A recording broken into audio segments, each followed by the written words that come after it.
Kali ini pemirsa, seperti biasa ada segmen Carpool Showbiz di mana saya akan mengajak berbincang nih salah satu aktor Indonesia yakni Giorgino Abraham pemirsa. Saya akan gali seperti apa sih sebenarnya sisi lain aktor yang bermain di film Jangan Panggil Mama Kafir ini. Karena dengar-dengar hobinya kan main bola dan juga main musik ya. Jadi jangan lupa nih ikutin saya untuk langsung naik mobil dan kita langsung masuk ke segmen Carpool Showbiz berikut ini. Ayo.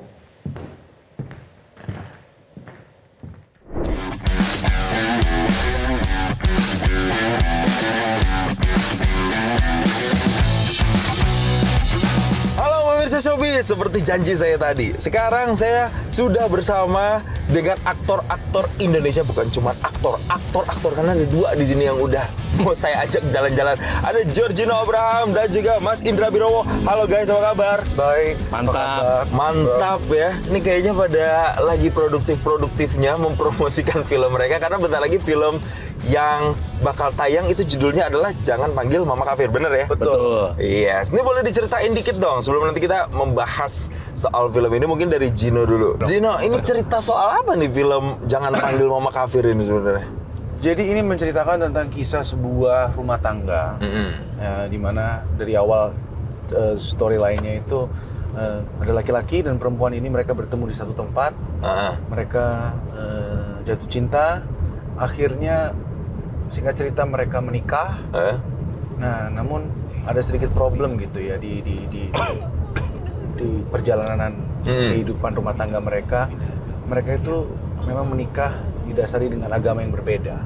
Oke, Tuhan memang satu, kita yang tak sama nih judulnya. Kita yang tak sama. Tuhannya satu nih, kita aja yang nggak sama. Nggak sama nih ya. Nah, dari situ bisa tercapture beberapa poin-poin ya, bahwa bagaimana sulitnya mendidik, membentuk sebuah rumah tangga, keluarga, anak gitu ya, raise seorang anak dengan ajaran yang dari dua sisi yang berbeda gitu. Tapi sebelum kita lanjut lagi berbicara soal film Jangan Panggil Mama Kafir, saya penasaran dengan sosok yang ada di belakang nih, Mas Indra Birowo.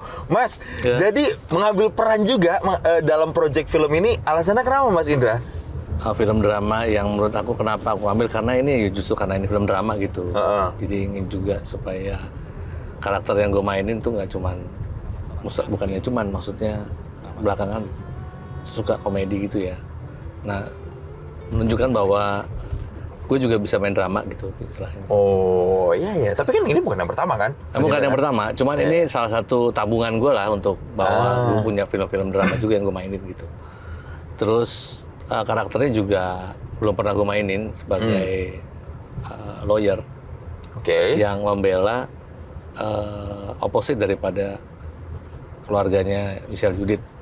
Oke, sekarang balik lagi nih ke Gino, ngomongin soal, ya Gino kan filmnya udah banyak, udah ada series juga yang kemudian melibatkan Gino di situ ya. Tapi yang pemirsa Showbiz juga harus tahu bahwa Gino ini ternyata punya ketertarikan lain juga sama dunia musik, ya Gino ya. Suka. Jadi pernah punya lagu ini Coklat Biru. Jadi udah gue masukin nih ke playlist. Coba deh kita putar lagi. Ini salah satu lagu lu tahun berapa nih Gino? Ini jujur udah mungkin 6 tahun lalu, 5 tahun lalu sih. Yoi. Ini suara beda ya kalau lu nyanyi sama lu ngomong ya? Beda ya. Mungkin perlu banyak dirapihin ya. Memang bisa bukan penyanyi ya. But selama itu di entertainment, you know, aku selalu pengen coba hal-hal baru. Setuju. Ini lirik aku sendiri yang tulis. Jadi ya aku dapat kesempatan untuk bisa explore diri aku lebih. Seperti yang tadi Mas Indra bilang kan, kita sebagai seniman harus punya banyak tabungan. Mungkin seperti Mas Indra kan bisa mainin komedi terus, tapi dia memilih untuk ambil drama gitu di luar zona keamanan, sama seperti aku gitu.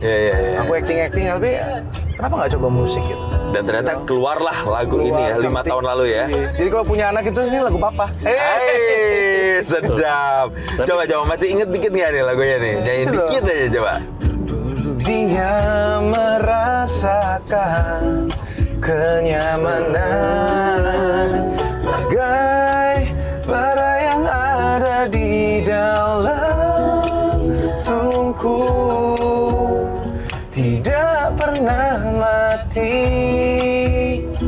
seperti cintaku. Oke. Approve nih jadi penyanyi ya berarti ya. Ya. Bagus kok, bagus. Yang penting Bagus, kan kan? kalau lagu tuh yang bikin tuh harus jujur. Iya benar. Nah kemarin tuh Saudi kan kita kalah nih 3-2. Ya. Komennya gimana nih bro? Menurut aku nih ketika aku ditanya, aku ngelihatnya dari overallnya aku bangga banget sama tim Bangga. kita. Kenapa? Karena kita harus sadar bahwa menurut saya pribadi kita tuh berangkat dari lapangan yang masih susah loh bikin lapangan rakyat. Nah, berbicara soal ini nih, karir kalian masing-masing, dua-duanya memulai di jalur yang berbeda ya. Kalau Gino tuh dulu main sinetron dulu atau musik dulu apa? Aku Mulainya pertama kali dulu main film. Film. Terus sinetron. Terus film, terus sinetron, terus film. Ya pokoknya di acting lah. Di acting terus ya? Terus acting aja. Kalau Mas Indra, besar dulu di Extravaganza. Saya aja nonton dari kecil ya kesuksesan seorang, itu kan salah satu yang bisa dibilang membesarkan nama seorang Indra Widowo kan. Betul. Nah, sekarang kan lebih fokus ke acting. Pernah ada kayak, gue kangen deh balik dengan program semacam kayak gitu. Ada nggak kekangenan kayak gitu? Jadi kalau dari gue itu justru kebalikannya Gino ya. Gue tuh dulu musik dulu. Oke. Justru Extravaganza tuh setelah beberapa ini ya. Extravaganza kan 2004 ya. Gue tuh musik 98, 97. Dulu tanda tangan as an artist itu justru dari band. Oke. Dulu band bareng Sony Musik tahun 97, 98 ya kalau nggak salah. Itu bareng sama Padi, bareng sama Coklat. Mas Piyu ya, Mas Piyu dulu. Iya, bareng sama Mas Piyu tuh, bareng band gue seangkatan sama mereka. Terus mereka lanjut bikin single album, gue nggak bikin. Gue bubar. Terus ngeband di kafe-kafe. Dari situ masuk film. Oh film, sempet film dulu malah Film dulu. Film berapa? Suhogi, terus film TV juga. Iya. Terus film layar lebar 2, terus ditawarin di acara itu yang gua nggak ngerti acara apa gitu. Terus ternyata banyak ketemu temen, ternyata itu kayak apa ya sebutannya, sketsa gitu ya. Iya, sketsa kalau dulu zamannya. Iya, jadilah Extravaganza itu. Itu sama gue inget banget tuh ada Tora Sudiro. Itu 5 tahun lah. Panjang ya itu ya program. 5 tahun lumayan panjang sih pada saat ya. itu ya. Extravaganza tuh kata-kata yang dari gue masih kecil, gue masih ingat sekolah. Iya kan? Itu satu keluarga gue nggak mungkin nggak nonton kan? Extravaganza tuh nyangkut di kuping gue. Apa sih Extravaganza? Karena gue masih kecil. Iya. Jadi nggak tahu gitu loh. Tahu Cara apa itu? Kartun gitu. Bukan ada komedi. Satu mobil kita sekarang, bro. Nah itu, ini sama living legend ini. Dulu yang kita tonton, kita ketawa-ketawain setiap malam, itu kan malam ya dulu tayangnya ya. Malam. Nah, balik lagi ke film Jangan Panggil Mama Kafir. Kalau Gino, scene apa yang kira-kira kalau gue nih sebagai penonton, ini kayaknya gue bakal gregetan atau gue bakal terenyuh emosinya kalau gue nonton film ini tuh apa kira-kira? Kalau aku malah scene-scene, ini aku to be honest sih, jujur, scene-scene yang aku suka malah bukan di saat ada akunya. Tapi saya malah suka ketika perannya Michelle memainkan chemistry antara Michelle Judith sama anak Humaira. Berdua, Humaira itu. Mereka hubungan ketika berada di rumah, di saat ibunya si Michelle ini sebagai orang Kristen, anaknya Islam, sahur bareng, terus tiba-tiba, ayo bangunin untuk sahur. Padahal ibunya kan nggak melakukan itu. Dia bangunin, buatin makanan, dia lupa matiin rice cooker. Dia udah mau nyalain rice cookernya nggak nyala gitu loh, lupa dicolok gitu. Ya kita makan apa? Yaudah kita makan mie instan, ditemenin, terus jangan lupa sholat. Gimana mah cara sholat? Ya mamanya juga nggak tahu cara sholat, orang mamanya bukan Islam. Dia buka YouTube, dia nunjukin gini caranya, diikutin cara. Itu menurut aku terenyuh banget sih. Itu bahwa meskipun ibu dan anak ini agamanya berbeda, tapi cinta menang, bro. Kalau bagi Mas Indra sendiri, scene mana yang kira-kira, wah ini kayaknya penonton harus tahu, penonton jangan sampai ngelewatin scene ini. Ada nggak kira-kira? Ada scene waktu gua argumentasi di pengadilan ya, antara dengan hakim, dengan jaksa, kemudian pada saksi gitu kan, ada kejadian lumayan yang agak ngotot-ngototan gitu. Terus di ujungnya yang bikin aku terhenyu tuh justru kan aku di pihak garis kiri ya ceritanya. Itu ngelihat si Humaira membela ibunya sampai dia nangis itu. Terus aku pas lagi kejadian itu aku juga sebetulnya agak galau tuh. Ini gue harus ikut sedih atau tetap masih senegatif itu gitu. Makanya itu agak berkecamuk juga tuh. Aduh ini gimana ya gitu ekspresinya gitu. Karena aku ngeliat si Humaira tuh benar-benar sedih juga. Situ yang terkesan sih. Wah, ini adegan-adegan seperti ini baru spill-nya aja ya. Jadi nanti bisa ditonton fullnya bioskop di seluruh Indonesia itu tanggal 16 Oktober. Ini cerita tentang keluarga, cerita ada pesan cinta juga, toleransi juga ada di situ juga ya.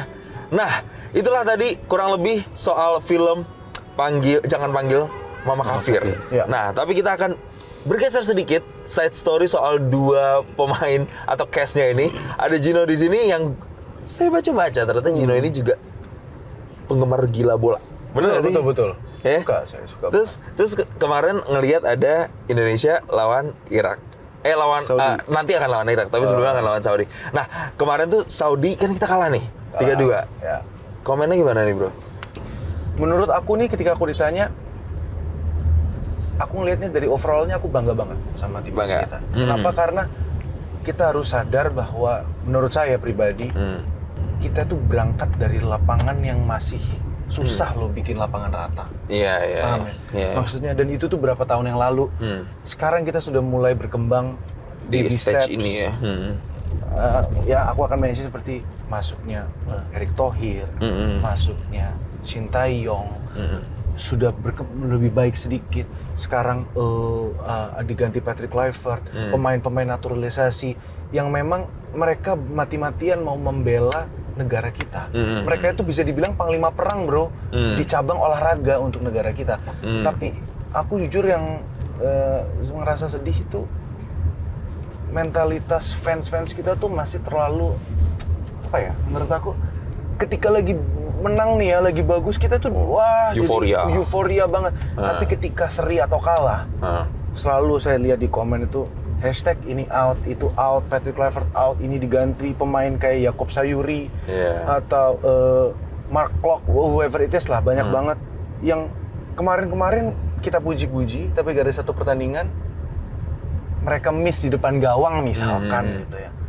Itu dihujat habis-habisan. Menurut aku mentalitas kita mungkin belum ready lah untuk itu, tapi aku juga ingin semoga Indonesia bisa lolos ya. Karena kan ya, yang terpenting tugas kita sebagai masyarakat Indonesia adalah memberikan dukungan. Kasih semangat, support ya. Mas Indra juga ngikutin bola banget nih, Mas?